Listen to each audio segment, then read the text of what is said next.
A'udhu billahi minash shaitanir rajim. Bismillahir rahmanir rahim. Caggal nde jettuɗen Allah julɗen e Rasul sallallahu alaihi wasallam. Min calmani on, min juurima on, surtout Abdou Salam Ba e Omar Dor Koumé e dendagal yeeɓoɓe en e nder leydi ndi e caggal leydi fof.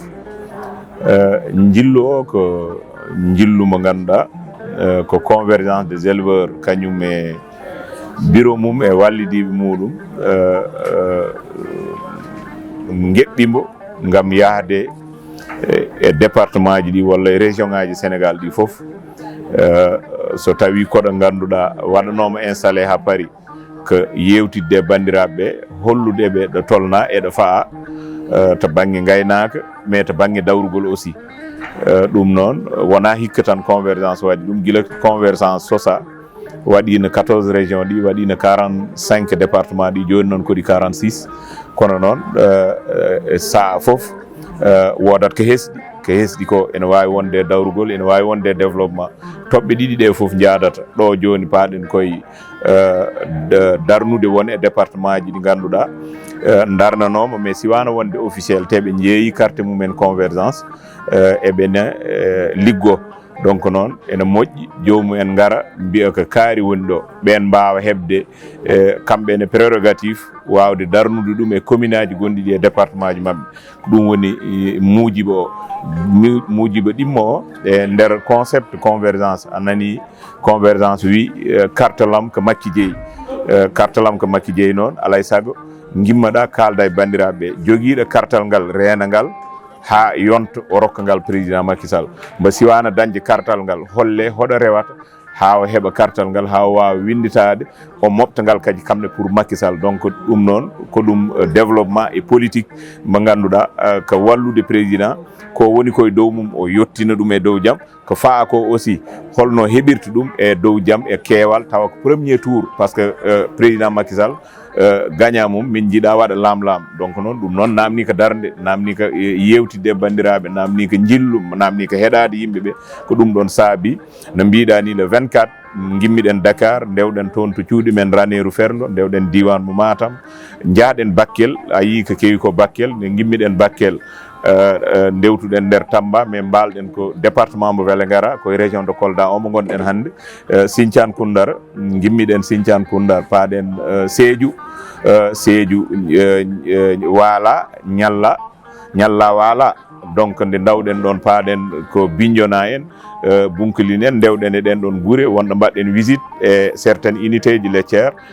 toon to Bignona. ndewɗen wuro men Ziguinchor, kono Ziguinchor e Kolda siwaka arede taw koko rewa tan. rewa fof noon ko keñiɗen fof ma en jiiɗon bandiraɓe, saabu guila subaka eɗen jewtide ɗo e aynaɓe, guila hanki jamma eɗen jewtide ɗo e aynaɓe e pelle aynaɓe. kono noon faam ko en artoɓe jillu nder diwan mo Kolda o e diwan mo Ziguinchor. eyyi aɗa andi ko région fof waɗi ko département ji tati, surtout ɗiɗo kam ina waɗi baɗɗi nayyi, mais ɗiɗo mbaɗi ko région ngaji département ji tati, woni Sédhiou e kañum e Bunkiling e Bignona. donc ɗiɗo département ji tati goni e région mo Sédhiou. coordonnateur uji mabɓe joƴƴinama ñande hen e yeeso représentant laamu neldanoma ni officiellement kala préfet département, secrétaire administratif convergence des éleveurs jokkodirino e mum e correspondant, par ce que administration aussi ko bindol ɓe keeɓino lettereje mabɓe kono wona joni duuɓi ɗiɗi walla tati. kono noon arde noon convergence e bureau mum waɗa ɗum officialisé, ɗum waɗama ñande ñalluɗen Sédhiou ndu e yeeso inspecteur départemental mo Sédhiou. donc département ji tati ɗi fof joƴƴinama, gouverneur tini ɗum, préfet ji mabɓe ɗi tini ɗum. hankkadi kala kina waɗe toon ko fate gaynaka ɓe mbaɗe hen impliqué, ɓe nanne hen, ɓe pewjide hen, ɓe gadda hen jiyanɗe mabɓe. ko ɗum wonno ñalawma mbo Sédhiou o. kono noon ko wona ɗum won yiidaɓe toon ɓe gona aynaɓe, chef religieux en jiidama toon, joom en guure jiidama toon, kadi ko leƴƴi ɗi no tawruɗen ɗi ni Sédhiou tawɗen ko leƴƴi ɗi ena natodiri ena ballodiri a wawa andude pullo e joola e mandiagu e balante ko leƴƴi ɗi fof séréer kamɓe fof ndendi vraiment ɗum waɗi en marqué no fewi nde jaaɗen nde Sédhiou dental yimɓe ngal e ballodiral mabɓe façon yettode fof façon inde fof e tawa eɓe jiidi yumma eɓe jiidi baaba donc noon ko ɗum e kadi etade wadde sensibilisé aynaɓe surtout hakkude mabɓe e remoɓe jamma e kisal ngal yettere Allah aɗa andi 2015 nde yimɓe jeeyi journée nationale l' élevage mo Koungheul aynaɓe ɓe fof ƴettuɗo konngol yetti toon président Macky Sall wi a waɗani min komin meeɗa waɗanede te ɗum ko 2015 hakkude 2015 e 2012 ko ɗum duuɓi tati tan donc koɓe puɗɗinoma haalde koɓe puɗɗi yiide ko mbimiɓe noon so tawi ko gonga e men wadde enen poti yobde caution président 2017 ɗum saabi aynaɓe mbaɗi cotisé kono wona temedde jeegom ngaari jooɓi caution président Macky Sall 2019 élection présidentielle donc noon haade men arde 2019 nde jaaɗen Kolda 2018 mbiɗen Kolda kartal ko gootal kartal aynaɓe ko gootal ko kartal Macky Sall aynaɓe nowti hen sa ƴeewi élection ngaji dewɗi ɗiɗo pop guure ɗe ganduɗa ɓe aynaɓe goni ɗon somi wima aynaɓe noon woni Podor woni Ranérou woni Sédhiou woni Ziguinchor sa ƴeewi guure aynaɓe ɓe goni ɗe Macky Sall dañata ɗon 98% 80% donc ko kam fiyata donc noon koɓe mbino ko kartal ko gotal ko Macky Sall jeeyi sohlani neɗɗo goɗɗo ene tampinoyo toon hoore mum ɗum saabi hikkane mbiɗen kartalam ko Macky jeeyi donc noon kartalam ko Macky jeeyi mais o waɗat ngal sécurisé par ce que guykaji no keewi bonnoɓe no keewi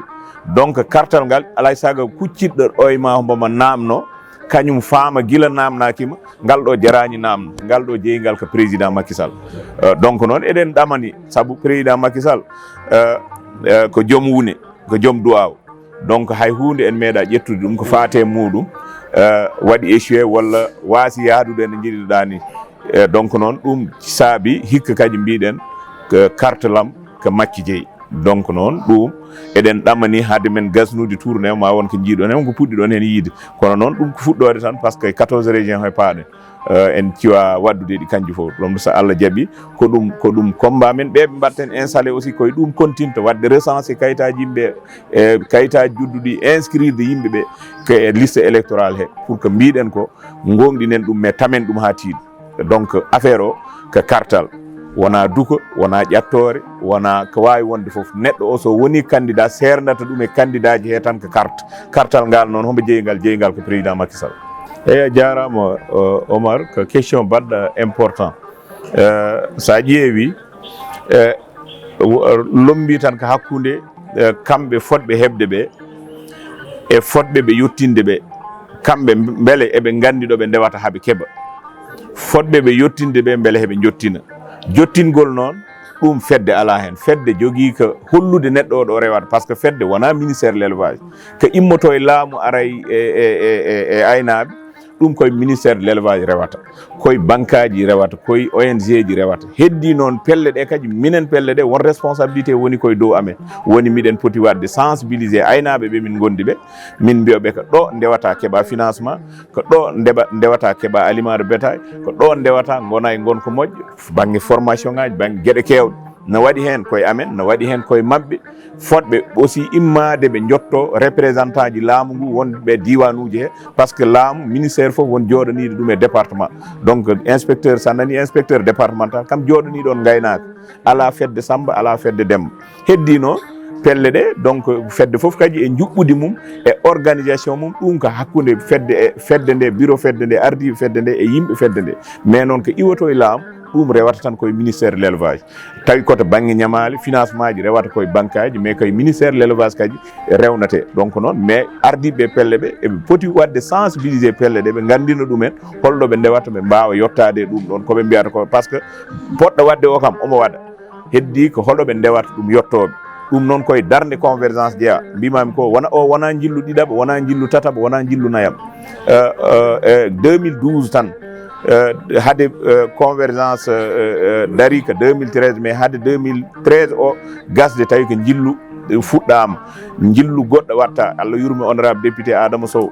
min baddi hen jilluji kewɗi e ɓeɗo foof eɓe tawa donc on ɗon nde gasi 2015 koko waɗa jilluji 2000 ala année mo ganduɗa convergence waɗa jillu pour faminde yimɓeɓe heddi noon neɗɗo aussi waɗi tan koɗo doolema kaadi mais ko waɗɗi ko pelle ɗe woni haalande bandiraɓe hoɗo ɓe ndewata caɗele ɗene goƴaji ɗin ɗon ɓaari laamu ngu ene waɗa président Macky Sall ene waɗa kamɓene ɓe hono ɓe mbaɗata ha ɓe daña hen koɓe jiiɗi ko mbeɗa sikki somi faami namdal ngal reɗɗi tan ko hakkude amen fotɓe wadde ɓe sensibilisé e joɗaniɓe laamu ngu aussi so keeɓi holno mbaɗirta feere kolla ɗum aynaɓe jeyɓe ɗum ɓe kamɓe aynaɓe ɓene hol darde mabɓe ɓe mbasa joɗade far sa faadi a yiya ya yurnoya namnoɗa donc ɗum ɗon noon ko minen foof poti soɗodirde rokkodirde juuɗe ngam ɗum wawa wodde ko ɓuuri tengtude caɗele aynaɓe sa ƴeewi journée nationale l' élevage chaque journée en kalat ɗum hen wonko ustoto hen wonko régli hen hayso foof wawa réglidde sa ƴeewi sa tonggui caɗele aynaɓe foof ko ɗo jaaɗen ɗo foof caɗele ɗe koɗe tokoraji caɗele guyka jawdi caɗele hakkude mabɓe e remoɓe caɗele aliment de bétail caɗele financement donc caɗele cumuji ladde rende ladde nde guilay soppoɓe ha e sumoɓe donc ko wona ko ɗum ndiyam voilà donc ɗum woni caɗele ndiyam donc forage uji ɗi mais wone département ji sa no mbimami ni won hen probléme mabɓe ndiyam régli heddi ko won e nokkuji hande kamɓe ɓe jogui caɗele par ce que Bakel toon forage uji pastoraux ɗi ɓe kalata ɗi ngala donc ina manki Sédhiou ɗo ɗo garɗen ene waɗi ɓe ganduɗa ene koɗi presque duuɓi nogas forage uji nan ɗon ɓe ngala accès e ɗin ɗon forage uji en kaldi hen e gouverneur en waɗi feere ɓe jottodiri e gouverneur uji ɗum ɗon foof ko garal ngal saabi ɓe dañi accès e wawde yettade gouverneur ɓe jojjita hujjaji mabɓe par ce que neɗɗo koɗɗo e forage 20 ans tiwo ene rewi damal galle mum ene jogui jawdi ene jogui ko foɗiri tiwo o autorisation tan mairie salano ɗum walla sous préfet salano ɗum ko wasde andude ko woni ko droit mum ɗum ɗon foof e yaaɗumen he jibaniɓe mbawa jokkodirde e ɓen ɗon ɗum ɗon ɗin hajuji mbawa humtade eyyi aɗa andi Kolda kam ko joƴƴini en ɗo hande ko